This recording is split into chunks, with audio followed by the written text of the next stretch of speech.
Falando ainda sobre os livros poéticos, a partir da obra de Clyde Francisco, Introdução ao Velho Testamento, da antiga editora Juerp, a poesia do Velho Testamento é a mais significativa contribuição do povo hebreu à literatura universal. Tal e qual outro qualquer povo, sua literatura primitiva era poética.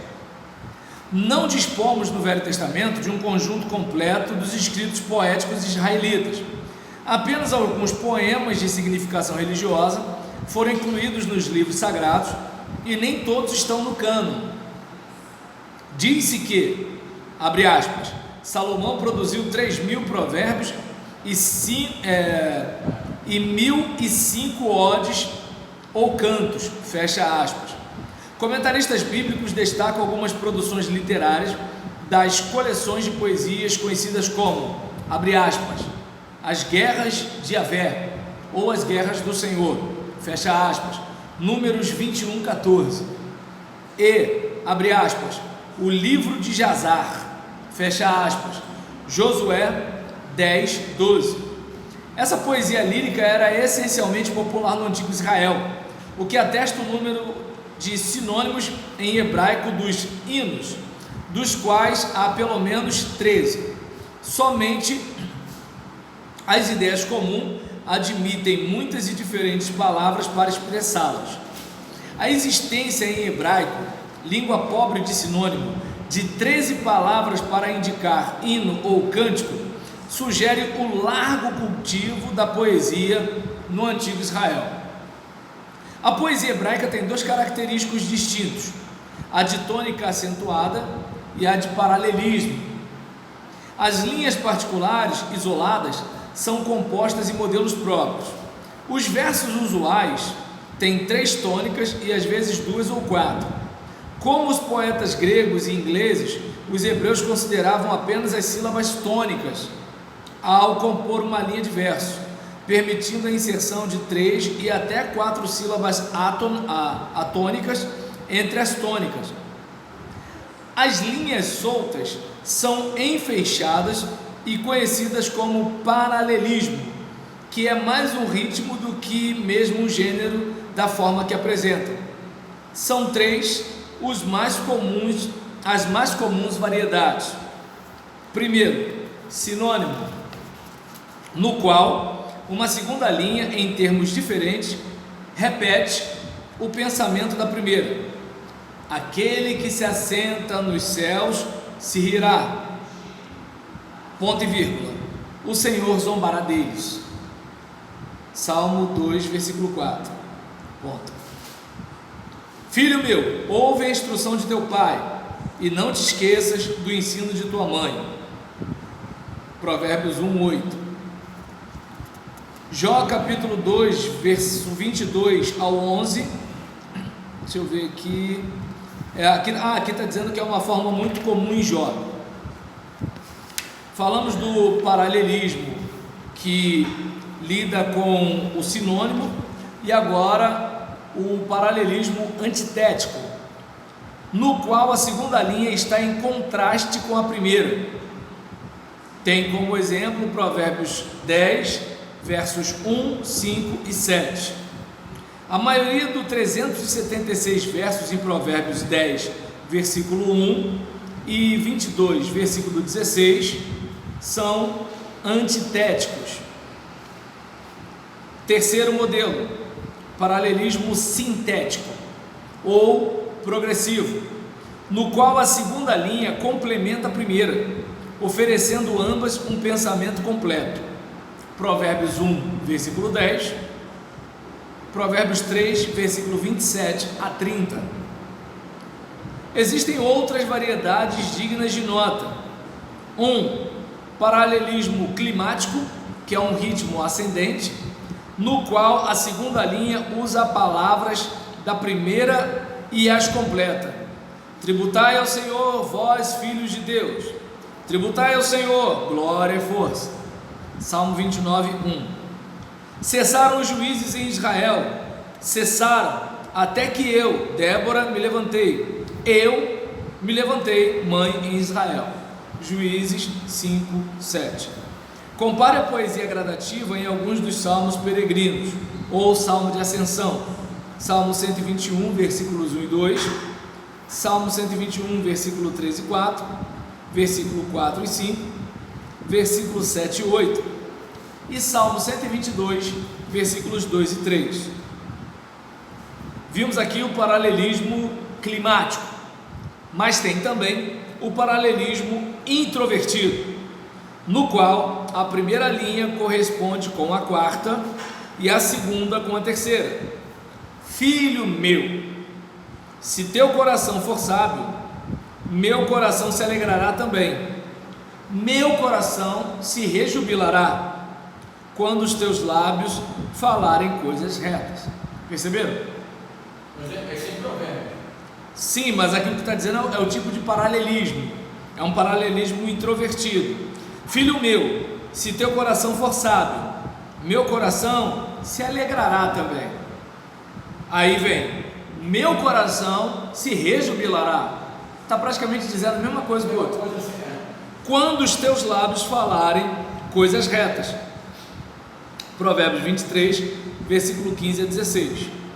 Tem também o paralelismo emblemático, no qual a segunda linha traz em destaque algo semelhante à primeira, mas em forma superior. Por falta de lenha, o fogo se apaga, e não há murmúrio, e onde não há murmúrio, cessa a contenda. Como o carvão aquece as brasas e a lenha o fogo, assim é o homem contencioso a inflamar a discórdia.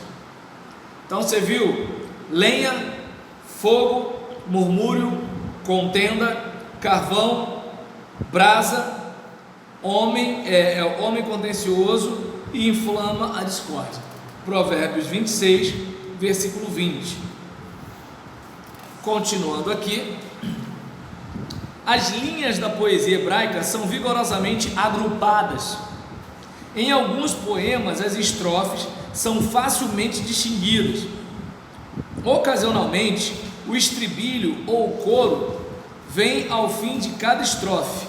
Salmo 107, versículo 8, versículo 15, versículo 21, versículo 31. Há poucas ocorrências de rimas na poesia hebraica. Em Juízes, capítulo 16, versículo 24, temos o que se chamou, entre aspas, um hino formado de uma rima única.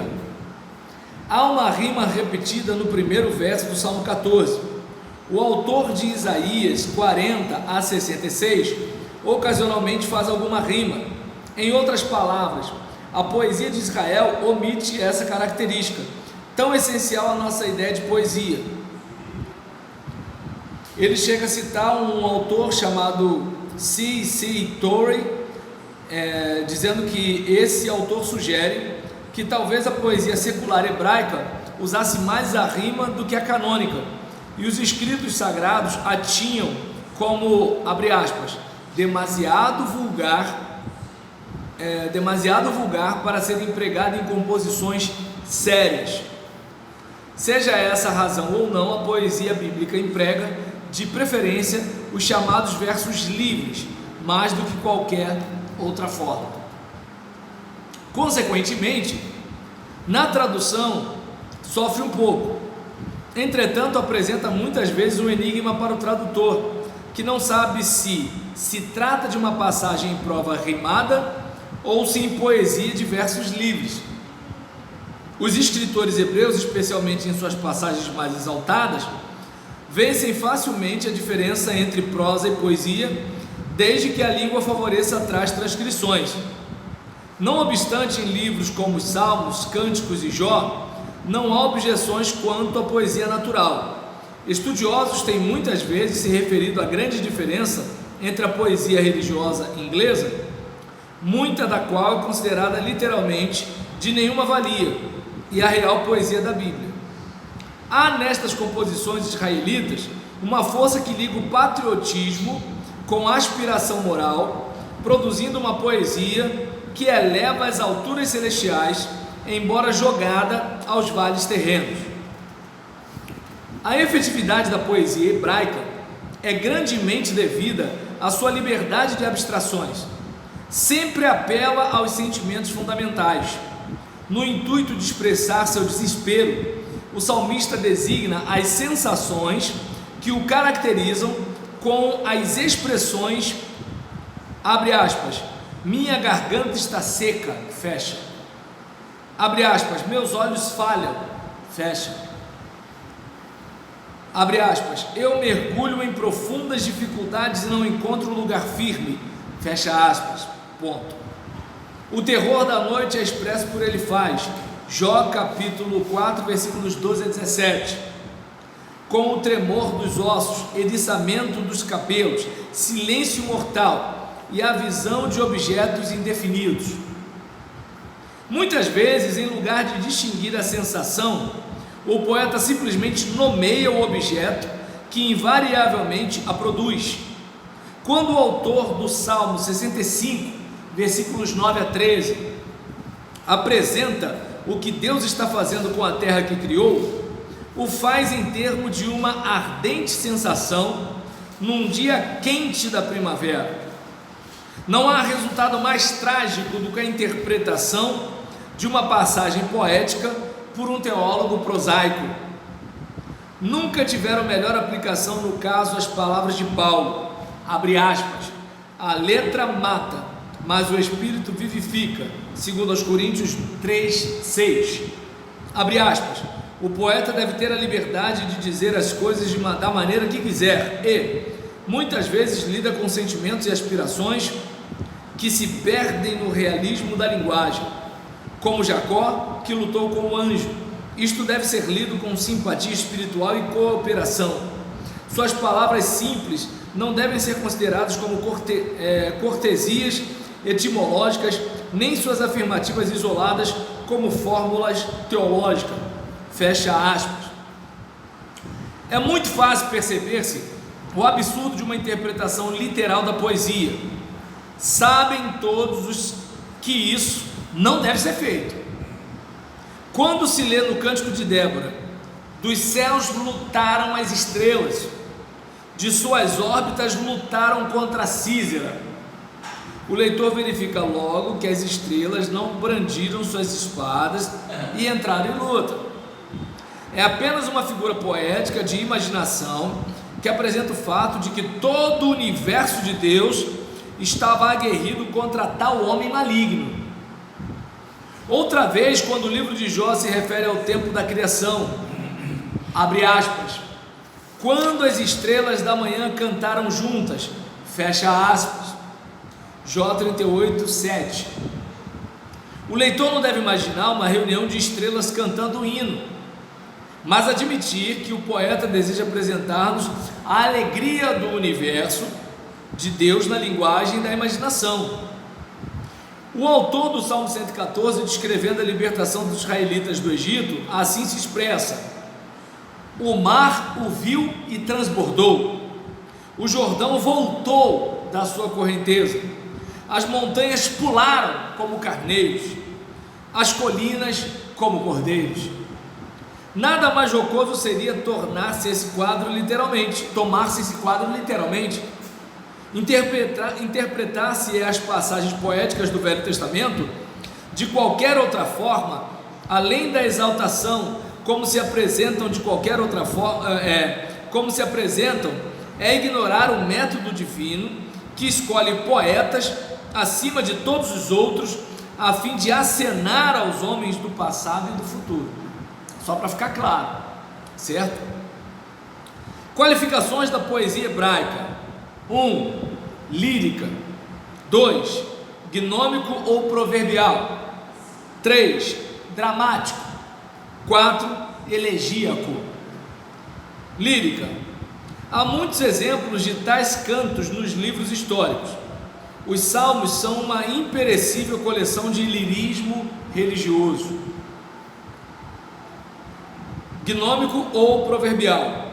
Provérbios, a parte do Eclesiastes e muitos destacados aforismos em outros livros do Velho Testamento. Dramático.